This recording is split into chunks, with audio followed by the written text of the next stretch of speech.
Hello viewers, welcome to my channel exclusive info. Dear viewers, আপনাদের জন্য দারুণ একটা গুড নিউজ।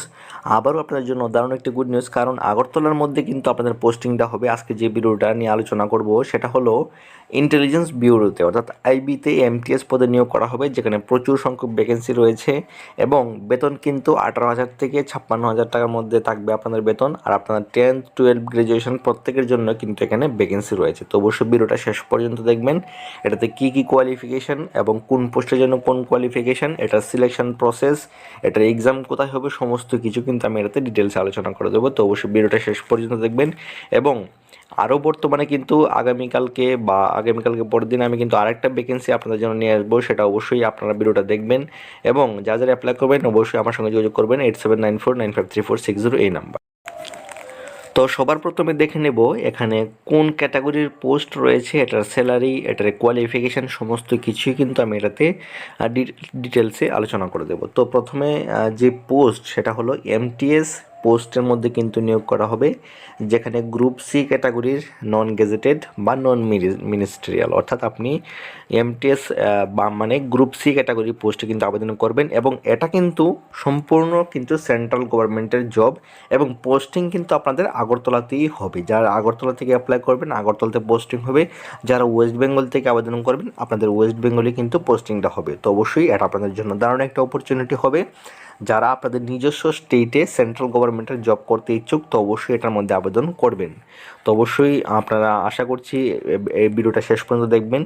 তাহলে তারপরে দেখে নেব এটার মধ্যে কী কী কোয়ালিফিকেশান রয়েছে। তো এটার মধ্যে কোয়ালিফিকেশান হলো মেট্রিকুলেশন, অর্থাৎ আপনি শুধুমাত্র যদি মাধ্যমিক পাস করে থাকেন তাহলে কিন্তু আপনি এখানে আবেদন করতে পারবেন।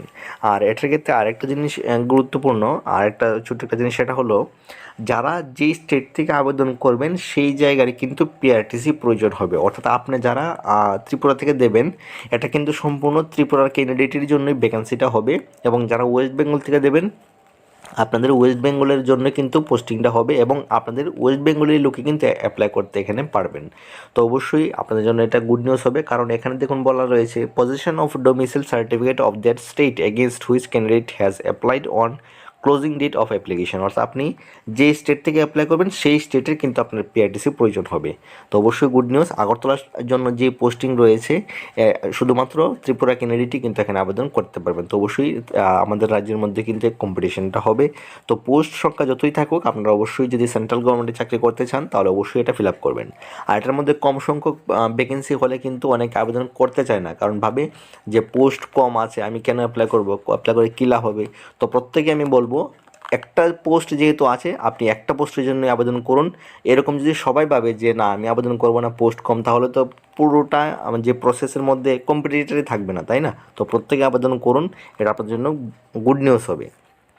তো এটার যে কোয়ালিফিকেশান সেটা আমি বলে দিলাম, আর এটার কী কী ক্রাইটেরিয়া সেটাও বলে দিলাম। এবার দেখবো এটার এজ লিমিটটা। তো এটার এজ লিমিটটা বলা রয়েছে 18 থেকে 25 বছর পর্যন্ত, ক্লোজিং ডেট 14/12/2025। অর্থাৎ আপনার ডেট অফ বার্থ না, আপনার যে বয়স সেটা হলো 18 থেকে 25 বছরের মধ্যে হতে হবে। আর বাকি এসসি এসটির ক্ষেত্রে অবশ্যই আপনারা এখানে 5 বছরের ছাড় পেয়ে যাবেন, ওবিসির ক্ষেত্রে 3 বছর। এটা অবশ্যই আপনারা জানেন যে প্রত্যেকটা সেন্ট্রাল গভর্নমেন্টের জবের ক্ষেত্রে কিন্তু এটা ছাড় পেয়ে যান। আর এটার মধ্যে কিন্তু অবশ্যই আপনারা একটা জিনিস লক্ষ্য করবেন যে সেন্ট্রাল গভর্নমেন্টের ওবিসি সার্টিফিকেট সেটা প্রয়োজন কিনা। তো আপাতত কোনো প্রয়োজন নেই, আপনি কোয়ালিফাইড করুন, আপনি সেন্ট্রাল গভর্নমেন্টের যে ওবিসি সার্টিফিকেট সেটা কোনো প্রয়োজন নেই, পরে আপনি এটা কালেকশন করতে পারবেন। তো আপনি স্টেটের যে ওবিসি সেটা দিয়েও কিন্তু আপনি এখানে আবেদন করতে পারবেন। আর যার কাছে সেন্ট্রাল গভর্নমেন্টের যে ওবিসি সার্টিফিকেট রয়েছে তাহলে তো খুবই ভালো, তারা উপর থেকে আবেদন করতে পারবেন এবং বেনিফিট অবশ্যই আপনারা এখানে পেয়ে যাবেন। তো অবশ্যই এটার কোয়ালিফিকেশান এবং এটার পোস্টিং সমস্ত কিছু বলে দিয়েছি। তো এবার দেখে নেব এটার স্কিম অফ এক্সাম, অর্থাৎ কী প্রসেসে এক্সামটা হবে আর এটার সিলেবাসটা কী হবে সমস্ত কিছু আলোচনা করব। এবং এটার এক্সাম সেন্টার কোথায় হবে সেটাও কিন্তু আমি এখানে আলোচনা করে দেবো। এটার স্কিম অফ এক্সামটা হবে প্রথমে আপনার কিন্তু টায়ার 1 এক্সামটা হবে, তারপর টায়ার 2 এক্সাম হবে, তারপর কিন্তু আপনার সিলেকশন হয়ে যাবে। তো টায়ার 1-এর ক্ষেত্রে সেটা হলো অবজেক্টিভ টাইপ কোয়েশ্চেন হবে, অর্থাৎ এমসিকিউ প্যাটার্নের কোয়েশ্চেনটি হবে। এটার মধ্যে টপিক কী কী থাকবে সেটাও বলে দিচ্ছি। প্রথমে জেনারেল অ্যাওয়ারনেস থাকবে, তারপর কোয়ান্টিটেটিভ অ্যাপটিটিউড থাকবে, তারপর নিউমেরিক্যাল অ্যাবিলিটি, তারপর ল্যাঙ্গুয়েজ অর্থাৎ ইংলিশ ল্যাঙ্গুয়েজটা থাকবে। তো অবশ্যই এটা একটু দেখবেন। আর এটার ক্ষেত্রে আরেকটা জিনিস গুরুত্বপূর্ণ, সেটা হলো নেগেটিভ মার্কিং কিন্তু আপনাদের থাকবে 1/4, অর্থাৎ চারটা কোয়েশ্চেনের জন্য কিন্তু 1 মার্ক কাটা হবে যদি আপনি রং আনসার দিয়ে থাকেন। তো অবশ্যই এটা একটু লক্ষ্য রাখবেন। তারপরে 2 নাম্বার যে স্টেপ সেটা হলো টায়ার 2 এক্সাম। সেটার ক্ষেত্রে অবশ্যই descriptive test on English language and comprehension, অর্থাৎ আপনি ফার্স্ট স্টেজে যদি কোয়ালিফাইড করে যান তাহলে সেকেন্ড স্টেজ আপনাকে ডাকা হবে, সেখানে অবশ্যই ডেসক্রিপটিভ টাইপ টেস্ট হবে। টাইপ টেস্ট না, এখানে আপনাদের ইংলিশ এর যে ল্যাঙ্গুয়েজ রয়েছে সেটার প্রফিসিয়েন্সিটা যাচাই করার জন্য পরীক্ষাটা হবে। এখানে কী কী থাকবে সবগুলি বলা রয়েছে, গ্রামার থাকবে, সিনোনিমস, অ্যান্টোনিমস এগুলি থাকবে, আর তারপর রয়েছে বিভিন্ন কম্প্রিহেনশন যে নলেজ এগুলিও কিন্তু যাচাই করা হবে। তো এই দুইটাই টেস্ট হবে, তারপর কিন্তু আপনাদের কিন্তু সিলেকশন হয়ে যাবে। তো অবশ্যই আবেদন করবেন এখানে। আর এটার এক্সাম সেন্টারটা বলে দিচ্ছি, এটার এক্সাম সেন্টার কিন্তু প্রত্যেকটা স্টেটে রয়েছে। আমাদের ত্রিপুরার ক্ষেত্রে রয়েছে আগরতলাতে যে এক্সাম সেন্টার থাকবে। আর যারা ওয়েস্ট বেঙ্গল থেকে আবেদন করবেন, ওয়েস্ট বেঙ্গল কিন্তু এক্সাম সেন্টার রয়েছে অনেকগুলি রয়েছে, মোটামুটি 4টা 5টা 6টা এক্সাম সেন্টার রয়েছে। তো অবশ্যই প্রত্যেকের জন্য ভালো অপরচুনিটি। আপনাদের নিজস্ব স্টেটে এক্সাম হবে এবং নিজস্ব স্টেটে কিন্তু আপনাদের কিন্তু পোস্টিংটা হয়ে যাবে। তারপর দেখে নেব এটাতে কোন কোন স্টেটের জন্য কতগুলি ভ্যাকেন্সি রয়েছে, সেটা খুব গুরুত্বপূর্ণ, অনেকে এটা কমেন্ট করে থাকেন। তো এটা দেখে নিচ্ছি প্রথমে। তো দেখুন প্রথমেই লেখা রয়েছে আমাদের ত্রিপুরাতে অর্থাৎ আগরতলাতে কতগুলি পোস্ট রয়েছে। আগরতলাতে টোটাল 6টা পোস্ট রয়েছে।